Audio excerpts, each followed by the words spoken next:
Guys, get ready to learn how to turn your story into a brand that the media and your audience can't ignore. Hey, Hannah, welcome to the show. Thank you so much for that introduction. And yeah, thank you for being so warm and welcoming. I look forward to having a meaningful connection or a conversation about storytelling and purpose-driven branding with you. This is awesome, and I'm happy to connect with you. From our initial conversation, you said you are calling all the way from Osaka, Japan. So, how is the weather over there? Hope everything is going well with you. Oh, oh yeah, absolutely. So I actually traveled from Vancouver, and I must say the weather is much nicer over here at this time of year compared to Vancouver. So, can you tell us your journey from sales to PR and how that has evolved over the years? Yeah, absolutely. So over the years, as you mentioned, I started out from working in sales, and then that gradually evolved into understanding how to market and consulting for marketing for companies. And then naturally, I evolved into public relations. And the common theme is every brand has a story, but not every brand tells it in a way that the world can hear. And when you combine high quality creative production, video design, content with a clear narrative and strategic public relations, you get something powerful.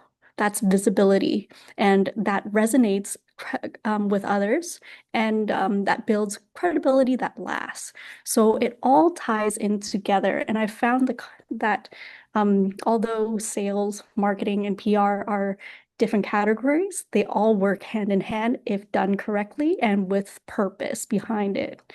So, yeah, I found out the hard way that, making a connection requires truth and ethics behind it. So that's what I strive to do is help businesses, brands, coaches, consultants identify that and communicate that the right way to build a strong, lasting relationship in the market. Well, that is good. So you said every brand they have a story, but they may not be telling their stories in the right way. So what are they missing? Yeah, oftentimes it's just how the market changes, so consistency is what needs to be kept in mind when we are telling the story, as well as adapting and having a proper feedback mechanism with our audience. So making sure that, every message that we put out aligns in that stage that we're in as a business or a brand, and it aligns with your audience as they develop and follow through with you throughout the years, right? So some I'm not sure if you've experienced this yourself, but maybe one year you're running ads, you're running a marketing campaign, and it does really well for that year. However, come the next year or even the next season, you might find that it's costing more. There's now a disconnect, and you're wondering, why am I spending more for ads this year compared to last year? What has changed? And that is where we want to bridge the gap and make sure that our message is up to date and everything is consistent. I like that. So now I want you to tell my listeners who are mostly working professionals how they can craft a story that is media worthy and that is authentic. What do they need to know in order to do that? Yeah, no, that's a really good one. And I always like to break it down to something as simple as putting the end user first or the audience first, or even if you're approaching a media outlet or a journalist, putting them first before yourself and then working backwards. So what kind of value are you seeking to provide for them first up front before you tie it back to you, right? And that all boils down to clear understanding of what their needs are. For example, what are the challenges or what are the things that are common that is making your audience seek this type of information? And then from there, you want to identify what the gaps are and then build your story from there, positioning yourself or framing yourself in the right way that helps them reach their end goal, whatever the solution is that they're seeking for. Um, at the end of the day, we want to make everybody's lives easier. So what kind of value do you want to provide first and then work backwards from there? And then that is right there. Now you're building a reputation of wanting to provide rather than take, if you know what I mean. Absolutely. I hear you clearly. It's all about the audience. It's all about our target customers to brands. And I'll say we live in a very noisy world because if you think about online presence, online marketing, there are many, many people out there. So now, how can somebody, maybe a professional out there, how can they stand out in this noisy environment? What do they need to do specifically that will make them be the go-to person that will make them create that reputation that you rightly talk about? Yeah, I like that you bring that up, and I totally agree with you. There's just so much noise nowadays. There's a new brand, new consultant, new course popping up here and there. If you click on one ad, you're targeted with 10 more, like how do you stand out from the noise? And it all boils down to just being authentic. So speaking your truth, if you are somebody that's up and coming and you have a proven track record, you have a good reputation, you want to display that in a way that is not clickbaity. You want to share your story and document it from the start, right? And then from there, people will actually gravitate to those who are authentic. And nowadays, you can easily post a video anywhere. Um, and who knows who will see it. But as you keep doing it, you're developing online image, right? And if you're not authentic, if you're not coming from a place of truth, uh, time is the ultimate equalizer. It will either review you or expose you or confirm who you are. So that's that's the best way I could put it. It's just not being scared to put yourself out, but also come from a place of authenticity and truth. Okay, so now in terms of the best, maybe I shouldn't say the best, in terms of the platform to use, I know there are numerous platforms out there, whether it's Facebook, Instagram, LinkedIn, YouTube, TikTok. Which one do you recommend? Do you tell people to use all, or is there specific ones that you'll say, oh, why not start with this? Maybe when you are when you are becoming more known, maybe you gravitate to others. How does it work with you, Hannah?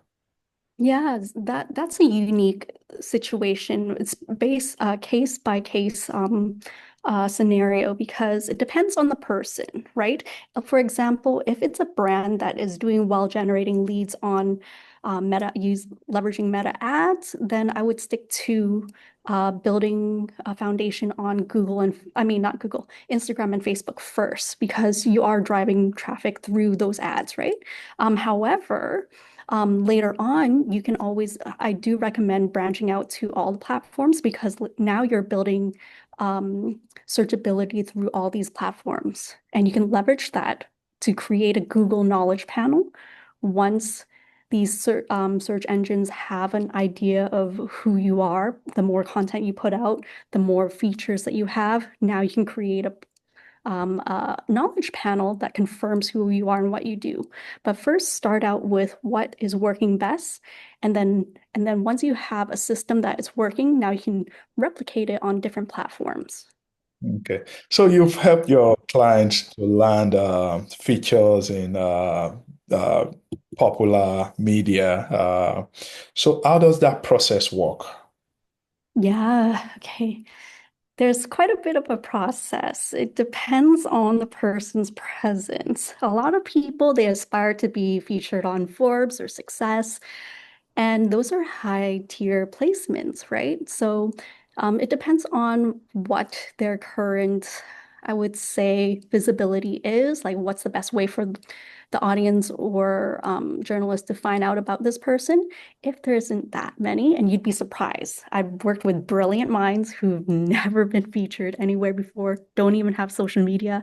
And we got to build some sort of foundation for them first in order to pitch and get them secured in these type of higher tier placements, right?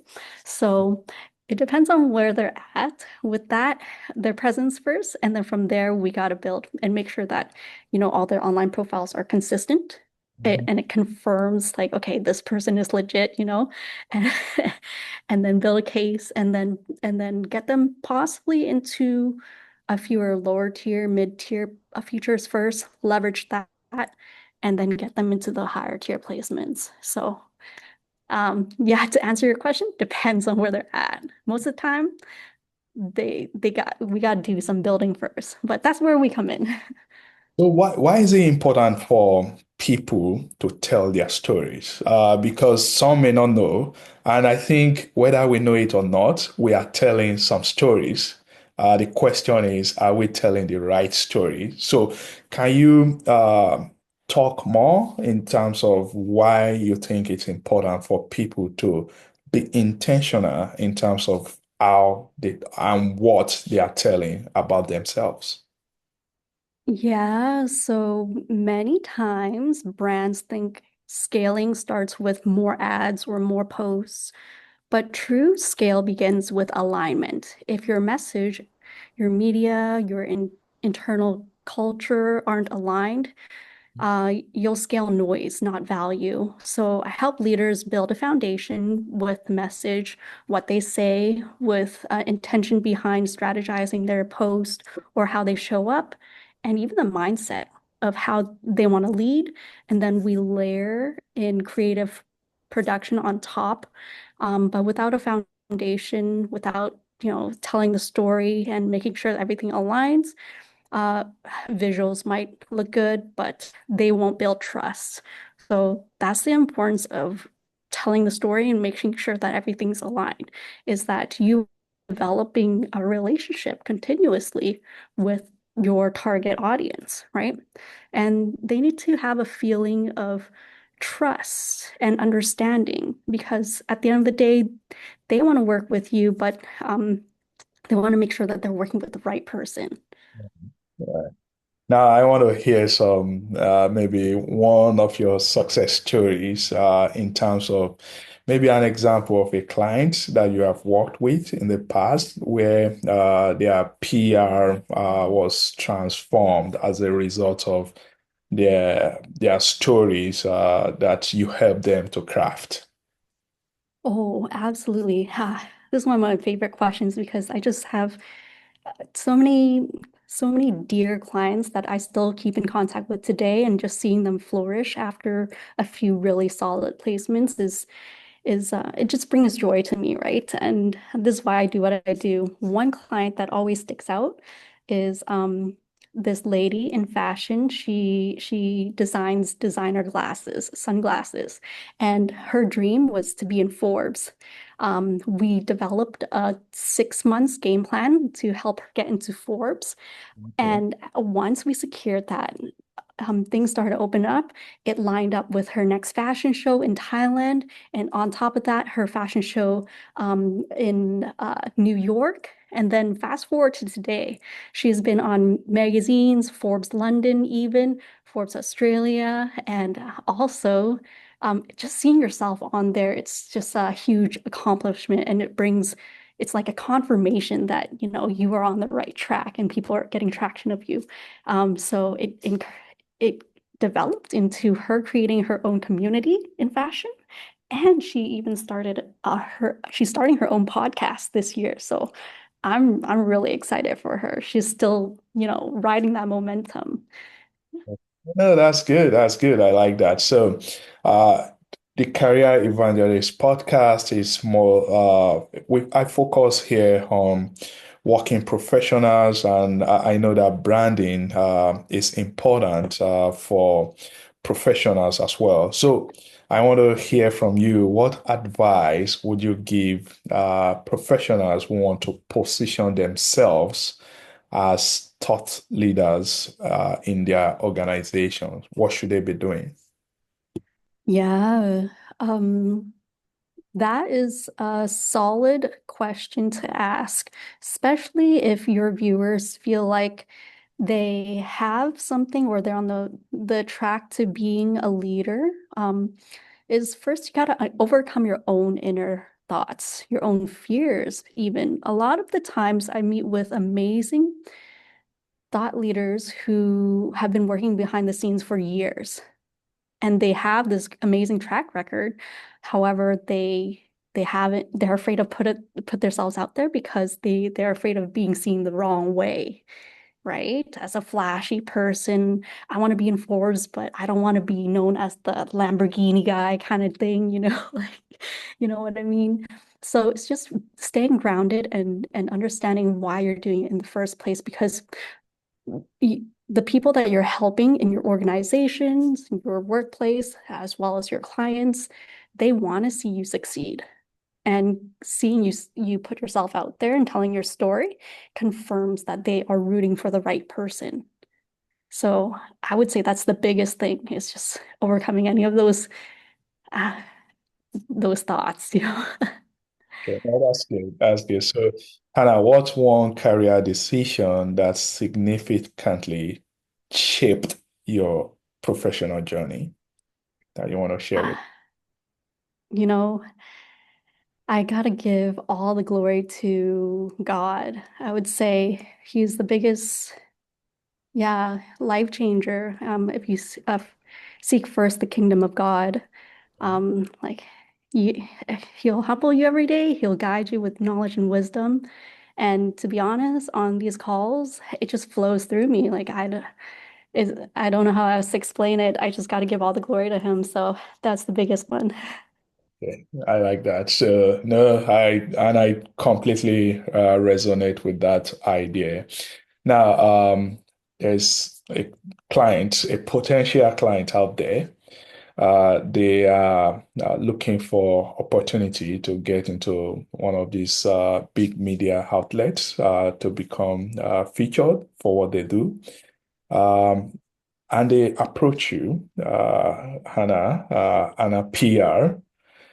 Can you explain like the timeline, the onboarding process? How does that work with you, Anna? Yeah, absolutely. So if somebody were interested to get featured, I would say the timeline is anywhere between 3 to 4 weeks to gather all the information, kind of build a strategy and understand which placements to prioritize first in order to secure the the next placements throughout the year. Um, but the onboarding process is super simple. Like if anybody works with us, I position myself as your internal PR team and I create a core group communication channel between myself and my leaders in my company to one, keep our clients updated or yeah, whoever we work with. We want to keep a clear communication channel so that we can set expectations because sometimes it can take longer, especially for those higher tier placements. So that's the process. And we do all the writing, all the pitching for the client, as well as we outline any expenses. It's all presented at the beginning so that there's no surprises. But yeah, that's what you can expect working with Level Up with Anna. Level up with Hannah. So I like that. So where can my listeners, where can they find you? Maybe your website, your social media account, so that they can connect with you and continue to learn from you.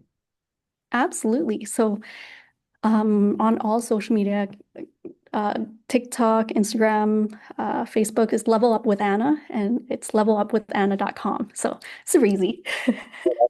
That's easy. So, finally, to wrap this episode, Hannah, what's one thing that you want to leave with my listener in terms of PR that you want them to know, and how, maybe specifically, how they should become more intentional about their online reputation, their brand, and so on?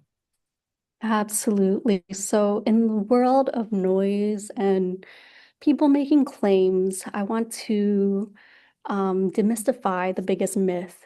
It is that any press is good press. Um, Not all visibility builds credibility. If the message is not aligned with your mission, it can dilute your brand. So, PR done right is less about quantity of mentions, it's more about the quality of the meaning behind it. So, making sure everything's aligned and you're acting out of communicating in an ethical way, and truth behind everything, you're going to go a long way. So good. And we have come to the end of this episode. And it's been awesome having this conversation with you. I've learned a lot from you, and I know my listeners, they'll benefit from this episode as well. Thank you for coming on the Career Evangelist podcast. Thank you so much for having me. It was such a pleasure having this amazing conversation about branding and meaningful, purposeful visibility. Awesome.